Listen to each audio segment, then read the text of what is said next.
The first one, I was sent this just because apparently he got very mad at the shout outs to the streamers. So I kind of want to hear his opinion here on this stuff. And yeah, this is Ray's guide, my 8 worst moments at Citizencon 2023. Dude, he's going down the negative route. Oh no. Let's make a Reddit hate thread like they do for everyone else who gets slightly critical. Here we go. Hello, this is Danny Raymond, the voice behind Ray's Guide.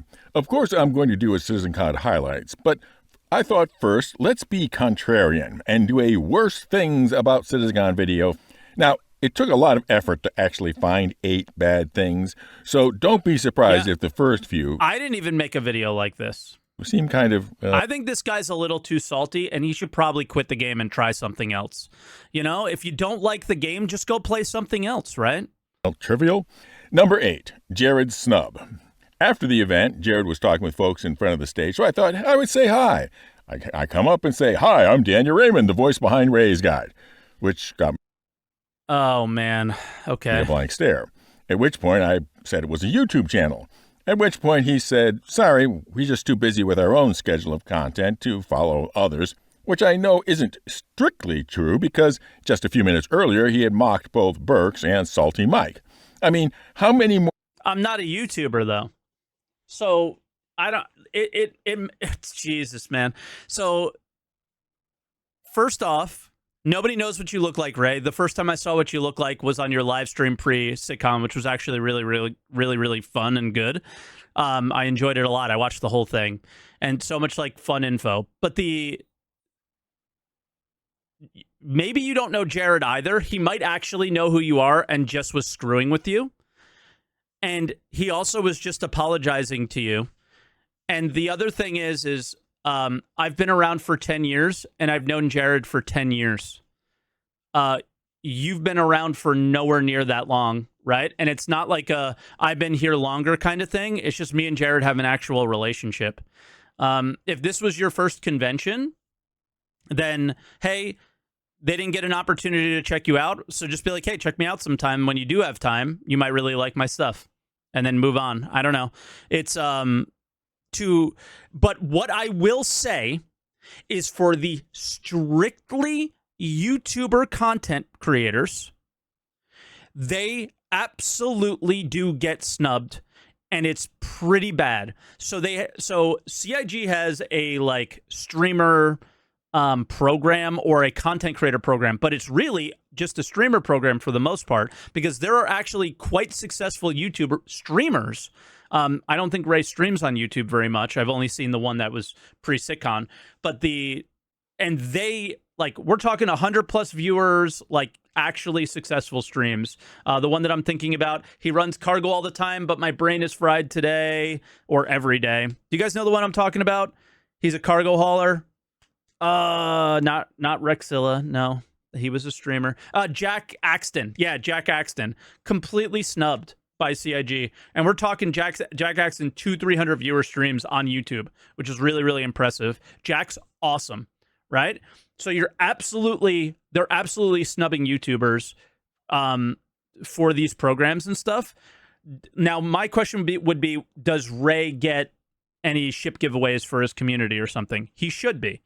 But the thing is that the time that Ray came about in the Star Citizen space, like everybody who's new now, good luck. Because there's so many more people that were new and that are new now versus, 10 years ago.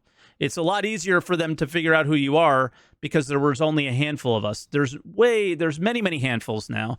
So for them to know you, especially as only a YouTuber, it's very difficult because it's much easier to find people in the Star Citizen directory streaming because you just go to Star Citizen and there's everybody. You are reliant on the YouTube algorithm for it to magically get sent to Star Citizen developers to know you even exist. YouTube is actually not that good for something like that. Star Citizen fans will find you, but if you really think Star Citizen developers, especially Jared, are paying attention to Star Citizen YouTube videos on a regular basis after spending 8 hours at work on it, there are very few that actually do that. So Jared definitely doesn't watch YouTube content in his free time of Star Citizen. I can almost guarantee that. So the only reason he knows is because it's kind of hard not to know some of the bigger streamers in the space, because they're very. It's much easier to find them, right? So myself, Burks, Astropub. For me and Astropub, we've been around forever. Burks is a lot newer, but he's just massive. So it's kind of hard to avoid that he exists. Ray, you're in the sea of YouTubers that make YouTube content for Star Citizen, myself included. We all get the same amount of views pretty much. We're no different from, there's nothing that sticks us out and makes us unique. But we're only 47 seconds into the video, and I ranted for quite a while, but I do absolutely believe that YouTuber exclusive creators get snubbed by this program, whatever it is, if it's a real program or not. Yeah, I guess I'm turning an 8-minute video into a 45-minute one, but that is, I can understand his disappointment, but at the same time, it's a little bit cringe to be like, well, you called out these guys, but not me. Well, we're different. No offense, but we're streaming X amount of hours a day, making YouTube videos.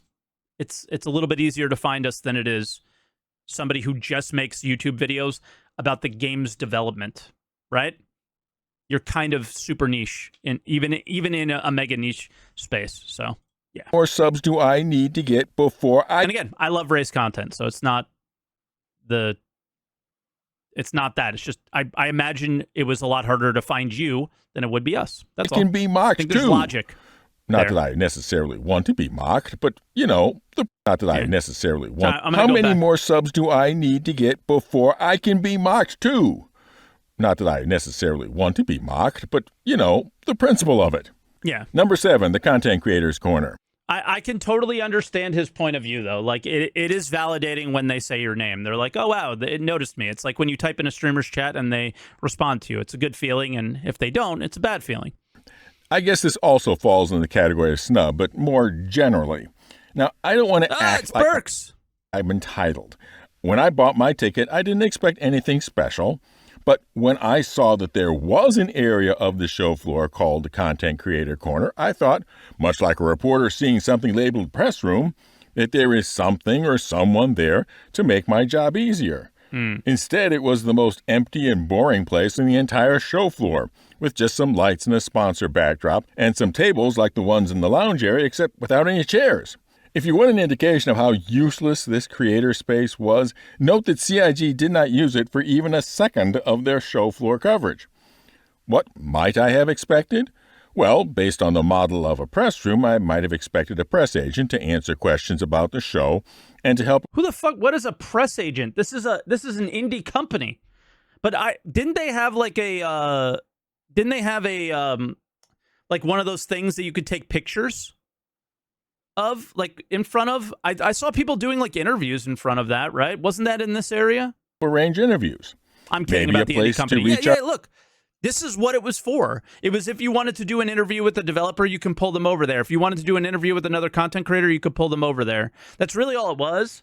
But yeah, I don't know. This is a little, he doesn't want to sound entitled, but you're sounding entitled. It's a bit weird. Large phones or a sign announcing a creator meet and greet. I know that there are other creators who are attending the show who I would have loved to connect with, but unless they were part of a community booth, there was pretty much no way to connect with them in such a huge auditorium. So if you're going to give the impression of doing something to support content creators, well then, do something to support content creators. I mean, dude, I don't know what more they can do than give away, like, give access to ships and builds and things like that than what they're already doing. Now, again, if Ray is not getting access to those things, I believe he absolutely deserves. So, you know, I've been saying this for years that CIG needs to step up their game when it comes to the YouTubers. But outside that, I think content creators are getting too much good, to be honest. And I think it's a little bit excessive at times. And it starts to piss people off, which seems fair. Number 6, about 2 or 3 decibels. That is how much the master gain was too hot for the sound system. Now, I'm not against loud, but when you get into the realm of clipping the signal and distorting the loudspeakers, you are no longer just loud, you are loud and bad. Number 5, the next few had to do with the ship panel. The first was that there was no mention of the C-1 medium cargo or the Storm Scout tank. These are in the 3.21.x release sequence, so certainly there was something they could show about it. Yet, yeah, they're saving that for IAE, right? I think that was pretty obvious. nothing. Number 4, and there Turn is in down the particular music, kids. Oh, no. the ship tractor beams and the SRV. This is both a major new ship capability and a potentially transformative ship. Again, saving it for IAE. If they blow their cockload all over the stage at Citizencon for the things that they're actually delivering soon, guess what's going to happen? They're going to have nothing to share at IAE. So, And that's in the basically what they did. 3.21. They had plenty of stuff to show at Citizencon, so save some stuff for IAE. No big deal to me. Release branch. Again, this certainly would deserve inclusion, I thought, but wasn't. Number 3, treating the Banu merchantman buyers like, well, crap. Continuing with the ship panel, they explain how another company... How is this a take? How many more times can they say that we had no control over this? How many more times can they say that we can't force the employees to stay at our company and finish a ship? I don't get anybody who's mad at this. Like, they have legitimately explained this so many times, extremely clearly. I mean, yeah, they lost to Star Atlas. They rated some of their top talent for his team working on the merchantman. We already knew that. But hey, let's show you a 3-minute teaser of the white box that they left behind. So good news, we've rebuilt our staff. Okay, Mike is excusing so much CIG. I'm starting to think Mike believes the check is really coming from CIG. I have excused this specific thing so many times because it just how it's just the truth. They came out and they were honest and people got pissed off. I'm never going to be mad at them when they come out and they're fucking honest and they don't pull the stuff that they normally do of, like, the example of just the Xylo post about will I get in or will I not being extremely vague for what reason, right? So sincere responses, this is what happened. Why would I ever be mad about those things, right? Other things that I've been happy about. They obviously shared their game design ideas of what this game will be heavily at Citizencon. Will they deliver any of those things? Probably not, right? During the year. Still don't believe it until I see it, but at the same time, at least I know what I'm looking for now. Like, that's it, dude. And the Band of Merchantmen, it's just like I can't get this argument at all. Oh, we can resume work on them. It was a spit in the face to show it again. I sort of agree with that it was like, why are you showing this again? But at the same time, it was like, this is how far we got. We want to shepherd this thing correct. Like, I felt fine with it. I really strongly disagree with this take. Like, strongly, right? Strongly. So, let's talk about something else quickly. Oh, look, a squirrel. Or rather, oh, look, an Idris. And then, oh, look, a javelin, a Polaris, a galaxy. Then a Perseus. And then, certainly, then they would work on the merchantman, right? Right? So how is the merchantman buyer supposed to feel about this whole segment?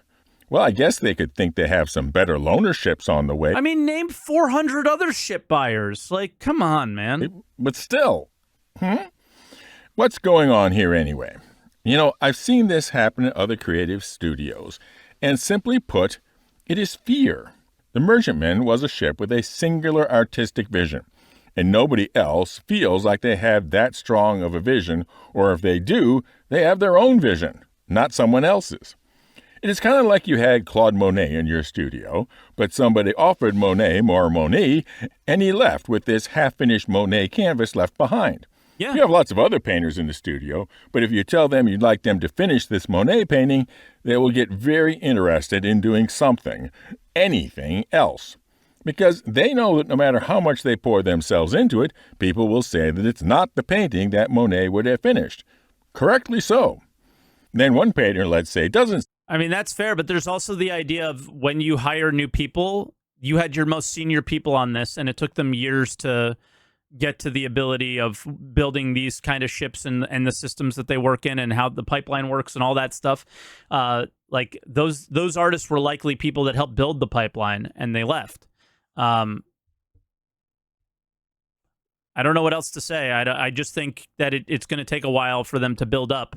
They showed how many employees they had. They showed the down dip, and they showed just how many people are coming in. It's just going to take a while to catch up.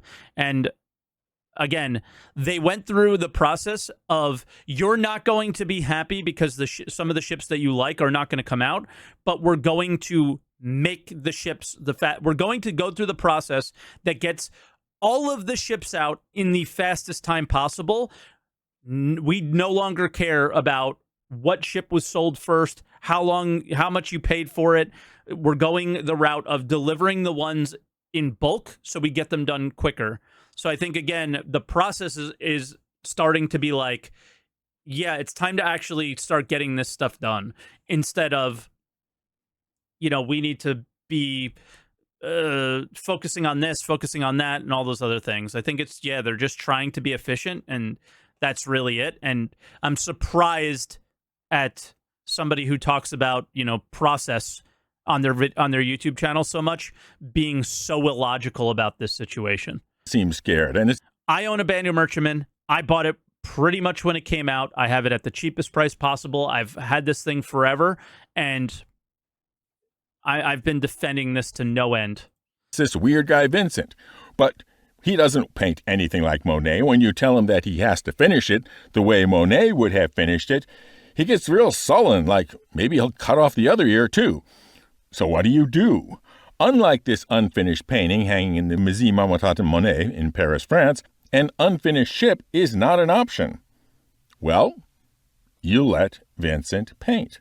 How Monet might have finished this painting is lost to the ages, as is how the prior lead artist might have finished the Merchantman. But you will get a Van Gogh. Take an artist with a clear vision and a strong hand and tell them... Why is he saying Van Gogh that way?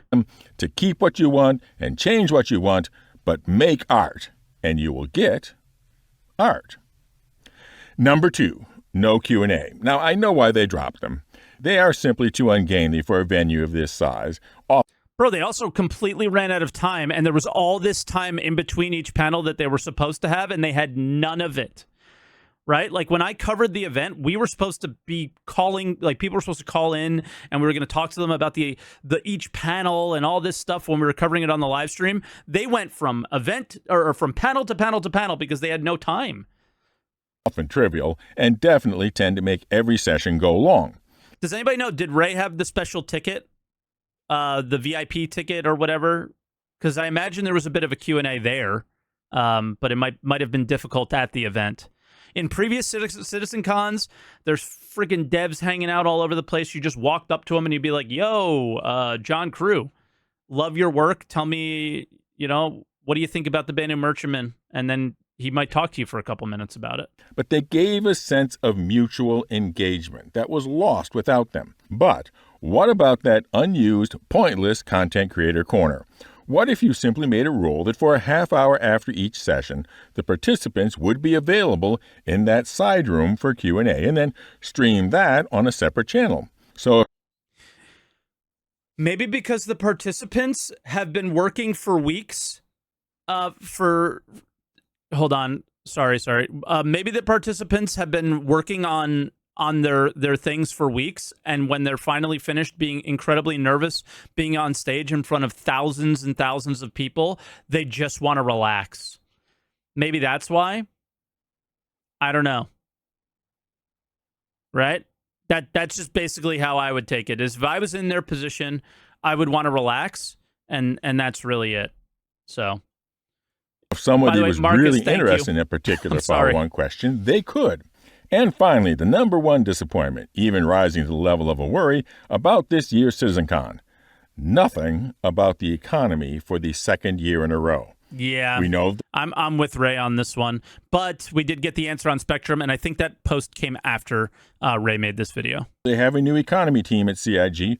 We also know that they have had quantum simulation on a very limited number of commodities, presumably for a while now. So there should be something to talk about, either about what the economics team is doing or what the experience with scaling quantum economics up has been. Are they perhaps scrapping it for another approach altogether because scaling quantum to the full set of commodities and the full range of eventual locations didn't work? And if it wasn't, it wouldn't surprise me. Yeah, this is all speculation. I think he hasn't seen the post yet. So in case you guys haven't seen the post, and we'll let him cook after this, but in case you guys haven't seen the post, Benoit posted and said, we're very happy with the progress of quantum, but it's progressed to the point where we would like to hook it into the game, but there's nothing to hook it into. I sort of agree with that, but we have, like Ray said, we have tons of commodities. We have tons of, we have fuel, we have repair, we have missiles, we have ammo, we have all sorts of things that it could tie into that they just didn't tie it into. So now the speculation is out there of blueprints will get made, then we get the economy. I don't know what people think about that. It sounds possible. But, yeah, it just sounds like another carrot to chase again, right? For the game to actually get released, which is frustrating. Somebody in chat asked, what are blueprints? So this was shared at Citizencon. Blueprints are exactly what they sound like. Everything in the game will have a recipe, and a blueprint is that recipe, and you have to have that blueprint to craft that recipe yourself. And we're going to be able to craft things all the way up to ships and possibly space stations. Yes, everything in the game will have a recipe, and that's always been stated. As a matter of fact, the prices of the ships in game apparently were based off of their recipe, not how much they sold for on the website. So that's kind of why you might have some weird, like, why is this ship this cost and this ship that cost? Apparently that's what that is. I don't know if that's actually true because we know the economic people like came and went and now there's new ones. So who the hell knows? They might just be throwing numbers out there nowadays, but that's always been the plan, and that still is the plan. And now they've taken it even further with the blueprint things and allowing us to interact with it. It's actually not copium at all. Yeah, you could believe it or you can't, but I can't imagine a video game without a system like that. A video game like this. It's just basically what has to happen, right? Architect and software. Even if the NPCs are the only ones doing the crafting, what commodities do we bring to them for them to craft that thing, right? Engineer, my extended family. Who from CIG ever said we price ships on their recipe? How long have you been around? You really want to question me on this one? You really want to get dumpstered on this one? You want to bet? You want to bet a ban? We can bet a ban on this one. It's Thunderdome time. His name was... He was the guy with the beard in the Tony Z demo. He was on an ISC or Around the Verse or whatever it was called. They did a talk with him. Josh or Jake something. And they put him on and he talked about it, and they literally talked about recipes. But we can find it. It's just packed full of accountants and economists. And most economic simulations are done with algorithms, perhaps in conjunction with Monte Carlo analysis. Getting enough bots when you start scaling to many dozens of commodities and a great many more star systems while still keeping the bot code light. Jake Mulehey? Was that his name? Yeah, but that's been a statement since like 2017, 2018, maybe even earlier with the weatherman guy that worked there like way back. Is Tony Z still at CIG? Official answer from the Star Citizen account, yes. Okay.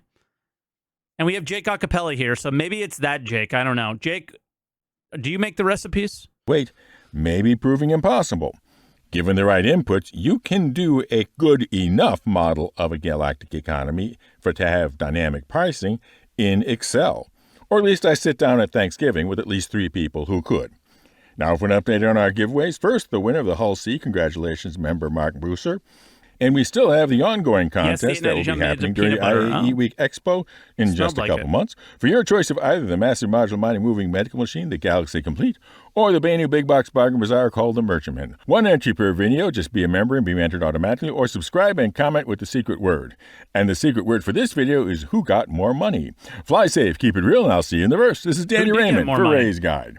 I don't know who got more money, but again, to talk about the topics. Yes, I was bummed out that there was no economy at Star Citizen, but Benoit came out and gave, I think, a fair enough statement about it. Again, my only question would be, what does Star Citizen look like? What are you trying to achieve, and what are you trying to get to start linking the quantum economy to it? That would be my question to them on that one. But then the main thing that we chatted about at the beginning of Ray's video was the Jared didn't know who I was comment. And yeah, there's just so many creators now. And just because they're here, again, I'll mention it again because they popped in halfway through the video. If there is a content creator program, which I'm not 100% sure if it's like an official thing or not, it is very Twitch focused and not YouTube focused enough. There are lots of streamers on that in that space, and they're very good content creators, and they don't get noticed as much because, again, it's so much easier for the community team to go Twitch, Star Citizen directory, bang, I pop in, this guy's an idiot, screw this guy, like me, and then, oh, this person's really cool, okay, they're pretty consistently playing Star Citizen, let's look at their stats, all right, maybe we'll send them an email and see what's going on, right? But for YouTube, it's a lot harder because it's a lot more difficult to find those people. Yes, you could just type in Star Citizen and go down the list and let your algorithm send you stuff, but it just isn't that easy, right? Yeah, they can have my slot, honestly. Like, it's one of those, like, there are people that aren't getting noticed, but I don't think it's not because CIG doesn't care. And like that was posted in chat, Jared is not a community manager, right? He's just doing his thing, and he's not paying attention to any of us. So if you notice him talking about all the old frogs like myself, it's because he doesn't know any of the new ones because he doesn't have time to do that. That's community. Now, I've always made the argument that global video production and community need to be more like connected. Yeah, like Jake's connected to the new people way more. But again, still feels incredibly Twitch focused when we have this incredible wealth of content creators on the YouTube space, but it's just much more. There's much more friction into finding them, right? So, yeah, YouTube only. Yeah, the other platforms it's a little bit more difficult, like Kick and Rumble and stuff like that, because just what comes with them. But yeah, if you're adding more YouTubers lately, that's all any content creator should expect from CIG. And like I said earlier in the video, they are doing way enough for content creators, right?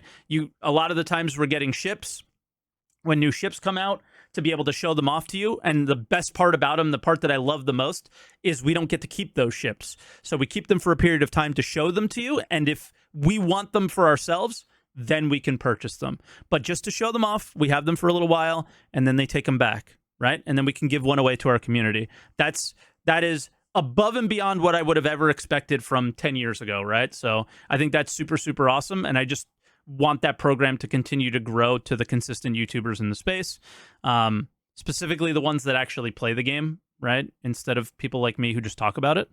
But yeah, so that's but we're gonna play the game today. But that's where I'm at with all that. So Ray, love your stuff. Keep doing what you're doing. Jared will notice you eventually and make fun of you for all your random facts. And that's really it.